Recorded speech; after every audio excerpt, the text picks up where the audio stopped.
Sa pinaigting na kampanya laban sa kriminalidad ng Ballesteros Police Station, matagumpay na naaresto ang isang most wanted person na sangkot sa kasong karnaping sa Ballesteros, Cagayan.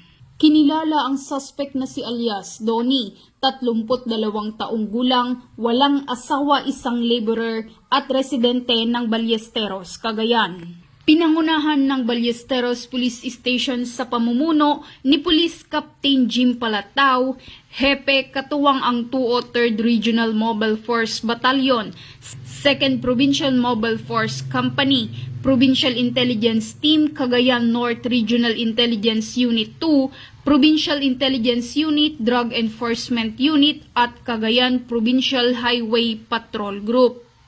Naaresto ang suspect sa bisa ng warrant of arrest na inisyu ng RTC Branch 33 2nd Judicial Region, Ballesteros, Cagayan, nito lamang ika-30 ng Hulyo taong kasalukuyan para sa kasong karnaping na may idineklarang piyansa na nagkakahalaga ng 200,000 piso para sa kanyang pansamantalang kalayaan. Nasa kustodiya ng Ballesteros Police Station ang suspect para sa dokumentasyon at disposisyon bago i-turn over sa korteng pinagmulan.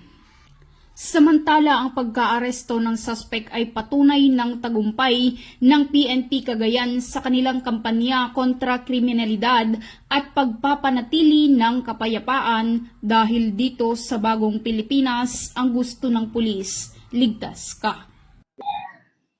Mula dito sa Lambak ng Cagayan, ako ang inyong Police News Network Correspondent, Patrolwoman Wendy Rumbawa, alagad ng batas, tagataguyod ng balitang pulis.